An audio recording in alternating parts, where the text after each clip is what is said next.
भक्तों चाहे मर जाना, पर सावन में ये 5 गलती भूल कर भी मत करना। चाहे आपके आगे मौत ही क्यों न खड़ी, लेकिन सावन में ये 5 बुरे काम मत करना। पूरे सावन सोमवार का लाभ नष्ट हो जाएगा। और सावन में बैंगन क्यों नहीं खाते, सावन व्रत में क्या क्या खाना चाहिए भक्तों, सावन में हल्दी से क्यों बचा जाता है, और सावन सोमवार का व्रत ये 3 महिलाएं क्यों नहीं रख सकती, ये सभी बातें आज हम इस सावन की इस वीडियो में बताएंगे।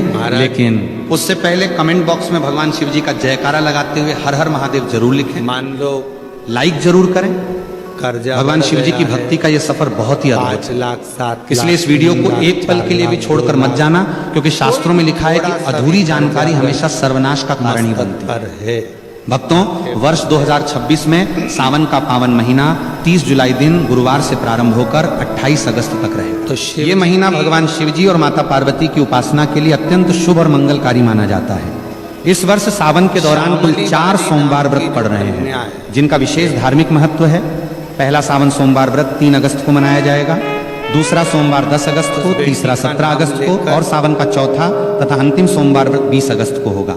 सावन का समापन 28 अगस्त 2026 को हो रहा है, जो कि रक्षाबंधन का पर्व है। इसी दिन बहनें अपने भाइयों की कलाई पर रक्षा सूत्र यानी राखी बांधकर भाई बहन के अटूट प्रेम और विश्वास के त्योहार को मनाएंगी। सावन का पहला दिन यानी 30 जुलाई भगवान श्री हरि विष्णु की कृपा प्राप्ति के लिए भी बहुत दुर्लभ और शुभ संयोग लेकर आ रहा है। पौराणिक मान्यताओं के अनुसार सावन के पूरे महीने में शिव भक्त शिवलिंग पर जल और बेलपत्र अर्पित करके सुख समृद्धि सौभाग्य और दीर्घायु का आशीर्वाद प्राप्त करते हैं। ये समय सुहागिन महिलाओं के लिए अखंड सौभाग्य के नियमों का पालन करने और मंगला गौरी व्रत के माध्यम से पति की उन्नति की कामना करने के लिए सबसे बेहतर माना है। अतः 30 जुलाई से शुरू होने वाले इस पवित्र माह में श्रद्धा, नियम और पूर्ण सात्विकता के साथ महादेव की शरण में जाकर कोई भी भक्त अपनी हर मनोकामना पूरी कर सकता है। सावन का महीना कोई साधारण महीना नहीं है। ये ब्रह्मांड के रचयिता, पालनकर्ता और संहारक साक्षात देवों के देव महादेव का काम। हमारे हिंदू पंचांग के अनुसार जब भगवान विष्णु आषाढ़ मास की देवश्रेणी एकादशी को 4 महीनों के लिए योग निद्रा में चले जाते हैं और पाताल लोक की ओर प्रस्थान करते हैं, तब पूरी सृष्टि पर एक पल के लिए अंधकार छाने लगता है। उस समय ब्रह्मांड को विनाश से बचाने के लिए महादेव स्वयं इस सृष्टि का पूरा कार्यभार अपने हाथों में लेते हैं। इस साल सावन की शुरुआत एक बेहद अद्भुत, दुर्लभ और तांत्रिक संयोग के साथ हो रही है। इस बार जितने भी सावन सोमवार PRH रहे हैं, वे सभी अपने आप में तंत्र मंत्र और अघोर शक्तियों को समेटे हुए। शास्त्रों में लिखा है कि सावन के सोमवार का व्रत रखने से इंसान के 7 जन्मों के संचित पाप भस्म हो जाते हैं। जो कुंवारी कन्याएं इस व्रत को रखती हैं तो उनकी कुंडली के सारे ग्रह दोष शांत हो जाते हैं और उन्हें साक्षात शिव जैसा ही वर प्राप्त होता है। जो विवाहित महिलाएं इसे रखती हैं तो उनके सुहाग पर आने वाली अकाल मृत्यु और यमराज की छाया भी दूर भाग जाती है। लेकिन याद रखिए, सावन सोमवार की पूजा जितनी सरल और मनमोहक दिखती है, इसके अदृश्य नियम उतने ही जन्म वापिस खतरनाक और मनुष्य का जो जन्म। यदि कोई व्यक्ति बिना नियमों को जाने केवल समाज को दिखाने के लिए या अहंकार में ये व्रत रखता है, तो उसे पुण्य की जगह महादेव के तीसरे नेत्र के क्रोध का सामना करना PRH सकता है। आपको शिवलिंग पर जल चढ़ाने का वो भयानक सच जो कोई नहीं बताता। जब हम सावन के महीने में शिव मंदिर जाते हैं तो हमारी आदत होती है कि हम जल का लोटा लेकर सीधे शिवलिंग की तरफ द्वार पड़ते हैं। लेकिन यहीं पर लोग अपने जीवन की सबसे बड़ी आत्मघाती और विनाशकारी गलती कर बैठते हैं। बहुत से लोग मंदिर के अंदर बने नल, कुएं या शिवालय के प्रांगण में लगे हुए वाटर फिल्टर से ही जल भर लेते हैं और उसे शिवजी पर चढ़ा देते हैं। शास्त्रों के अनुसार ये घोर अपराध और वर्जित कर्म माना गया है, जिसे पराया जल या चोरी का जल कहा जाता है। मंदिर का जल केवल वहाँ के पंडित, पुजारी या उस प्रांगण में रहने वाले सेवादारों के लिए होता है, क्योंकि वो मंदिर परिसर ही उस पुजारी का घर होता है। यदि आपका घर मंदिर की सीमा से बाहर है तो आपको हमेशा अपने घर की रसोई से, अपने घर के मटके या शुद्ध जल पात्र से तांबे, चांदी या पीतल के लोटे में जल भरकर ही मंदिर जाना चाहिए। इसके पीछे का सबसे बड़ा आध्यात्मिक और वैज्ञानिक रहस्य यह है कि जब आप अपने घर से जल लेकर पैदल या किसी माध्यम से शिव मंदिर की ओर निकलते हैं तो रास्ते भर आपके घर की नकारात्मक ऊर्जा, आपके परिवार की बलाएं, पितरों का कष्ट और आपके शरीर की बीमारियां उस जल के भीतर समाने लगती हैं। तो वो जल आपके सारे कष्टों को अपने भीतर भरेगा। जब आप उस जल को शिवलिंग पर अर्पित करते हैं तो महादेव आपके उन कष्टों को स्वीकार करके उन्हें अपने गले के विष की तरह भस्म कर देते हैं। लेकिन यदि आप मंदिर का ही जल लेकर वहीं चढ़ा देंगे तो आपने अपने घर का कोई कष्ट महादेव को सौंपा ही नहीं। आपकी वो यात्रा अधूरी रहेगी और उस पूजा का फल शून्य हो गया। शिवलिंग के गिरते जल के चमत्कारी और डरावने फायदे। शिवलिंग पर जब जल की अखंड धारा गिरती है तो वो शिवलिंग के नीचे बनी जलहरी से होते हुए एक निश्चित दिशा में बह जाती है।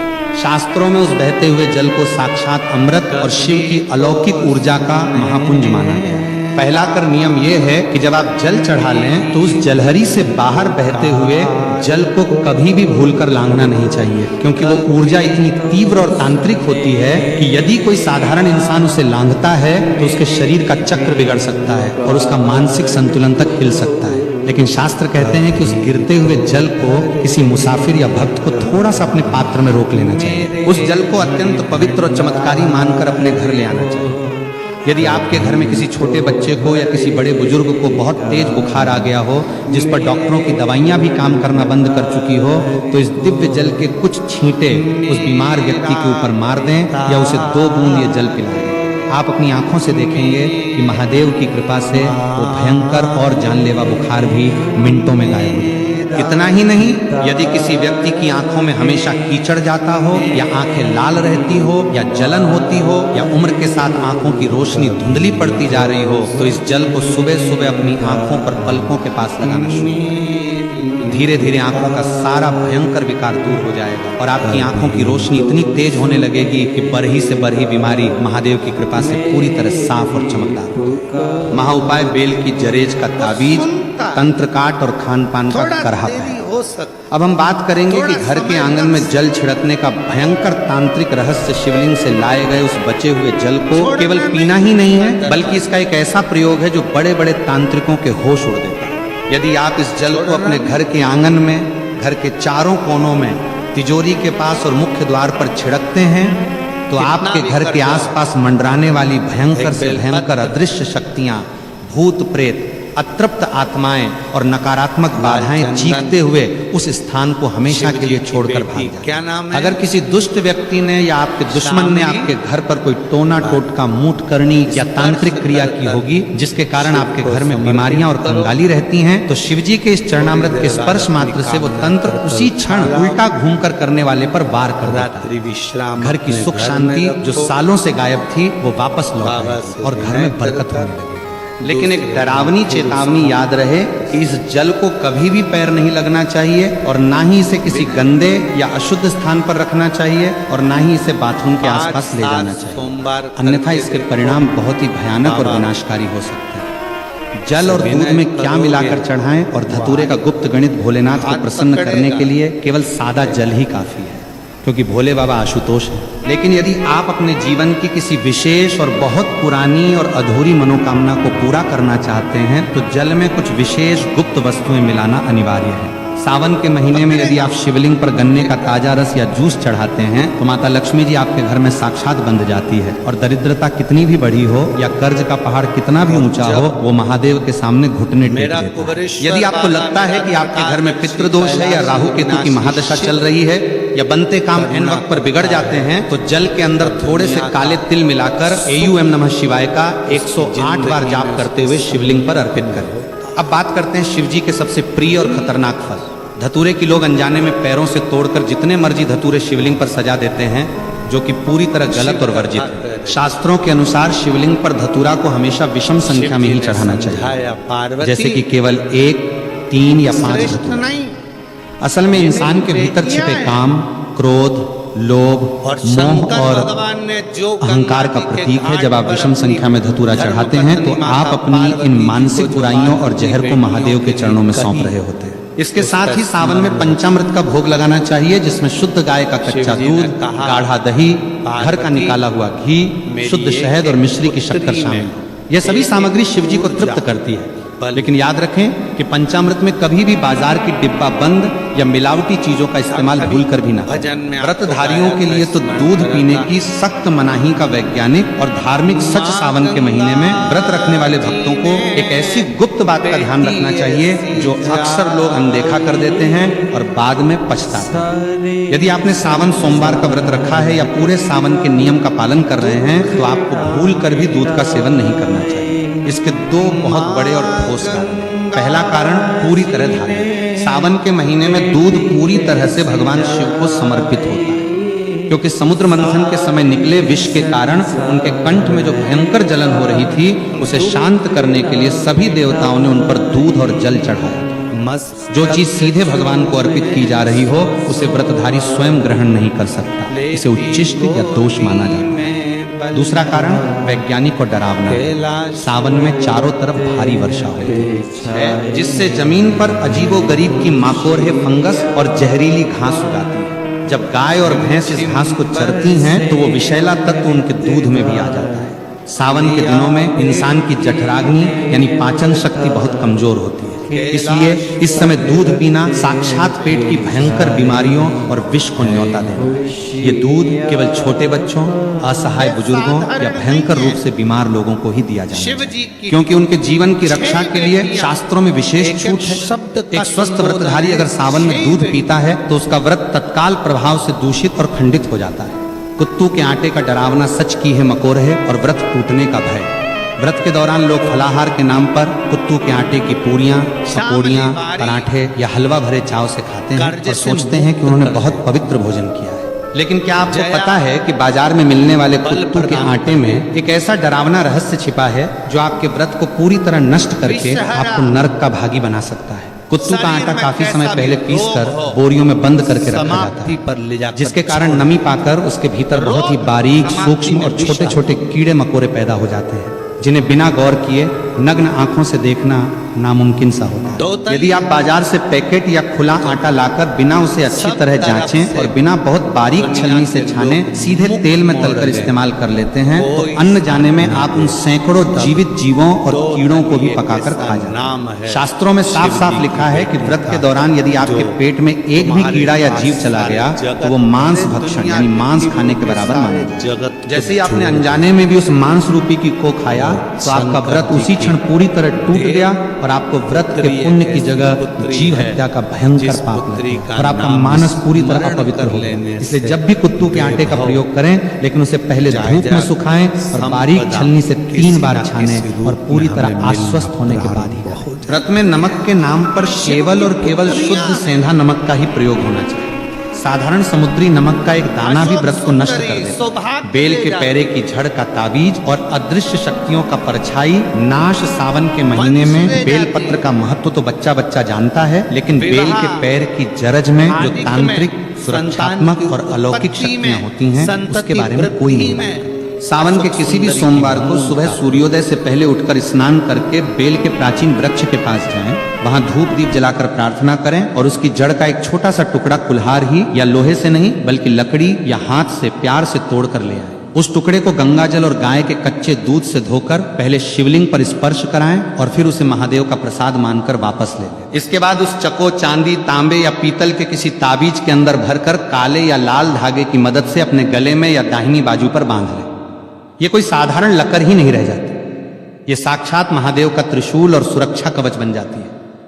इस ताबीज को पहनने के बाद दुनिया का कोई भी ओझा तांत्रिक, कोई भी बुरी नजर, मूठ, भूत, प्रेत, डाकनी, शाकनी या हवा में घूमने वाली नकारात्मक शक्ति आपके आसपास भी नहीं भटक सकती। यदि आपको रात में डरावने सपने आते हैं, अचानक छाती पर वजन महसूस होता है या आपको लगता है कि आपके ऊपर किसी ने कुछ टोना कर दिया है, तो ये JRH उस पूरी बला को अपने भीतर सोख लेगी। इसे पहनने के बाद आपका रुका हुआ कारोबार, आपकी नौकरी और आपका जीवन बहुत तेजी से सफलता की ऊंचाइयों की ओर बढ़ने लगेगा। वैवाहिक जीवन के करे प्रतिबंध वर्जित कर्म और महादेव की परीक्षा के संकेत और पतितप के रिश्ते का वह करवा सच जिससे व्रत सफल या निष्फल होता है, भगवान शिव और माता पार्वती इस पूरी सृष्टि के सबसे पहले, सबसे आदि और सबसे आदर्श पतिपत्नी है। इसलिए सावन के व्रत में पतित के आपसी व्यवहार और मानसिक पवित्रता का बहुत गहरा और सीधा संबंध होता है। जो पतित सावन के महीने में या विशेषकर सोमवार के व्रत के दिन आपस में गाली गलौज करते हैं या एक दूसरे को नीचा दिखाते हैं, ताने मारते हैं या आपस में भयंकर लड़ाई झगड़ा और क्लैश करते हैं, उन्हें सावन का व्रत रखने का कोई अधिकार नहीं है। यदि ऐसी अशांत स्थिति में आप भूखे रहकर व्रत रखते भी हैं तो महादेव आपके उस व्रत को कभी स्वीकार नहीं करते। आपका भूखा रहना केवल एक शारीरिक प्रताड़ना और नाटक बनकर रह जाता है और आपके पुण्य की सारी ऊर्जा उसी क्षण नष्ट हो जाती है। शास्त्रों के अनुसार देवी देवता हमेशा पति के प्रेमपूर्ण जोड़े की सामूहिक, सकारात्मक और ऊर्जा से ही प्रसन्न होते हैं। यदि आपका पति आपसे प्यार से बात करके या आपकी सहमति से आपको खुश रखकर किसी काम के सिलसिले में नौकरी पर या विदेश गया है तो पत्नी घर पर रहकर पूरी निष्ठा से व्रत रख सकती है। लेकिन यदि दोनों के बीच भयंकर क्लेश हुआ है, पत्नी रोते हुए और पति को गाली देते हुए अपने मायके जाकर बैठ गई है और वहां सावन का व्रत रख रही है, तो वो व्रत पूरी तरह निष्फल है। कोर्ट मैरिज और अधूरी शादी वाली महिलाओं के लिए शास्त्रों का करह निषेध आज के आधुनिक और पाश्चात्य युग में बहुत से युवा कोर्ट में जाकर कागजों पर दस्तखत करके शादी कर लेते हैं और समाज में उसे ही अपना पूरा विवाह मान लेते हैं। लेकिन सनातन शास्त्रों, वेदों और हिंदू धर्म के अनुसार कोर्ट मैरिज एक पूरी तरह अधूरा और केवल कानूनी विवाह है, धार्मिक नहीं। जब तक पवित्र अग्नि को साक्षी मानकर वैदिक मंत्रोवार के बीच कन्यादान और 7 फेरे नहीं लिए जाते, तब तक वो विवाह आध्यात्मिक रूप से पूर्ण नहीं माना जाता। शास्त्रों के अनुसार ऐसी अधूरी शादी वाली महिलाओं को सावन का मुख्य और कर व्रत रखने से बचना चाहिए, क्योंकि जब तक विवाह के 7 फेरे पूरे नहीं होते तब तक महिला को अपने पति के आधे पुण्य की प्राप्ति नहीं होती और ना ही वो धार्मिक रूप से अर्धांगिनी कहलाती है। यदि ऐसी महिलाएं व्रत रखना चाहती हैं तो उन्हें पहले विधिवत रूप से भगवान शिव और माता पार्वती जी के सामने 7 फेरे या विवाह की रस्में पूरी करनी चाहिए, तभी उनका व्रत पूर्ण रूप से फलदायी माना जाएगा और उन्हें सौभाग्य की प्राप्ति होगी। कुंवारी कन्याओं और विवाहित महिलाओं के लिए शिवलिंग स्पर्श का रहस्यमय नियम सावन के महीने में कुंवारी कन्याएं मनचाहा और संस्कारी वर पाने के लिए और शादीशुदा महिलाएं अपने पति की लंबी उम्र तथा अखंड सौभाग्य के लिए व्रत रखती हैं। लेकिन यहां भी एक बहुत बड़ा और सख्त नियम है जिसे हर महिला को जानना बेहद जरूरी है। कुंवारी कन्याओं को पूजा करते समय भूलकर भी शिवलिंग का सीधा स्पर्श नहीं करना चाहिए। इसके पीछे का रहस्य बहुत ही गहरा है। शिवलिंग साक्षात महादेव की निराकार, अनंत और अत्यंत तीव्र ऊर्जा का केंद्र है। कुंवारी कन्याओं का शरीर और उनकी आंतरिक ऊर्जा इस तीव्र ब्रह्मांडीय प्रभाव को सीधे संभालने के लिए तैयार नहीं होती, जिससे उनके जीवन में अनजाने में मानसिक अशांति या स्वास्थ्य संबंधी समस्याएं आ सकती हैं। कुंवारी कन्याओं को हमेशा माता पार्वती की मूर्ति या शिवलिंग के नीचे बनी जलहरी का स्पर्श करना चाहिए और दूर से ही जल अर्पित करना चाहिए। इसके विपरीत जो महिलाएं विवाहित हैं, जिनका वैदिक विवाह पूर्ण हो चुका है, वे शिवलिंग का स्पर्श कर सकती हैं, उसे अपनी उंगलियों से चंदन भी लगा सकती हैं और उसकी अच्छे से सेवा कर सकती हैं।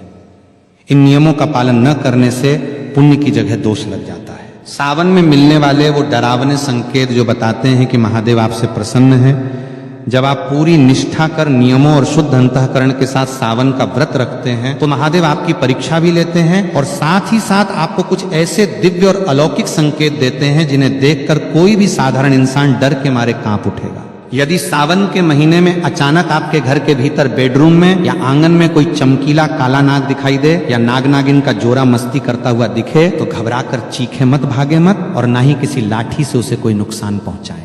ये इस बात का बेहद खतरनाक, अचूक और साक्षात संकेत है कि स्वयं महादेव के गण आपके घर की सुरक्षा करने आ चुके हैं। इसका मतलब है कि आपकी भक्ति पूर्ण रूप से सफल हो चुकी है और आपकी कोई बड़ी अधूरी मनोकामना बहुत जल्द पूरी होने वाली है। इसी तरह यदि सावन के दिनों में अचानक आपके घर के मुख्य द्वार पर कोई भूखी गाय आ जाए या साक्षात नंदी महाराज आकर खड़े हो जाएं और अपनी पूंछ हिलाएं तो समझ जाइए कि महादेव स्वयं नंदी पर सवार होकर अदृश्य रूप में आपके दुखों का अंत करने आए। आपको तुरंत भागकर उन्हें हरी घास, गुड़ या शुद्ध भोजन कराना चाहिए और उनके माथे पर कुमकुम का तिलक लगाना चाहिए। सावन के महीने में किसी प्राचीन शिव मंदिर के भीतर अचानक दीवार पर छिपकली का रेंगते हुए या आपके सामने गिरते हुए दिखना भी बहुत ही दुर्लभ और शुभ संकेत माना जाता है। ये अचानक होने वाले धन, आगमन और कर्ज मुक्ति का अचूक भीमराज और काली मधुमक्खी का रहस्यमय और तांत्रिक आगमन सावन के महीने में कई बार हमारे घरों में काले रंग का एक बरहा सा उड़ने वाला जीव आता है, जिसे ग्रामीण भाषा में कुछ लोग भीमराज कहते हैं या काली परही मधुमक्खी यानी भंवरा कहते हैं। इसकी गूंज बहुत तेज होती है। यदि ये जीव अचानक आपके घर में आकर कानों के पास गूंजने लगे या आपके पूजा घर में रखे दीपक के आसपास चक्कर काटने लगे तो डर कर उसे मारे नहीं। यह साक्षात माता दुर्गा के ब्राह्मणी रूप के आगमन का संकेत है। शास्त्रों में भंवरे और काली मधुमक्खी को माता ब्राह्मणी और मां दुर्गा का दूत माना गया है।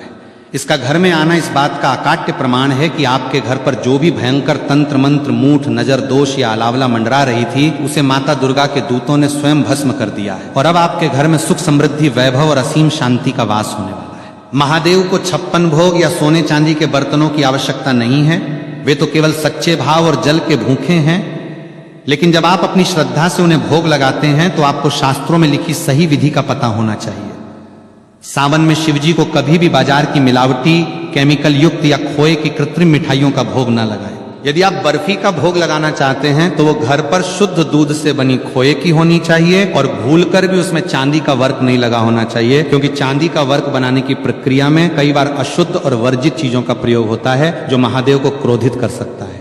शिवजी को दही का भोग लगाना अत्यंत शुभ माना गया है। खासकर सावन के तपते और उमस भरे मौसम में दही पूरी तरह से ताजा होना चाहिए। खट्टा खमीर उठा हुआ या बासी दही शिवलिंग पर चढ़ाने से घर में क्लेश और बीमारियां बढ़ती हैं। पंचामृत बनाते समय दूध, दही, घी, शहद और मिश्री को एक निश्चित पवित्र अनुपात में मिलाएं और उसे तांबे के बर्तन में कभी न रखें। तांबे के पात्र में दूध या दही रखने से रासायनिक प्रतिक्रिया होती है और वह पंचामृत जहर के समान एसिडिक हो जाता है, जिसे शिवलिंग पर चढ़ाना पाप है। पंचामृत के लिए हमेशा पीतल, चांदी, कांसे या मिट्टी के पवित्र पात्र का ही प्रयोग करें। समुद्र, मंथन और हल्लाहल विष की वो पौराणिक कथा जिससे कांप उठी थी। पूरी सृष्टि सावन के इस पावन, अलौकिक और डरावने एपिसोड के अंत में आइए सुनते हैं वो अमर पौराणिक कथा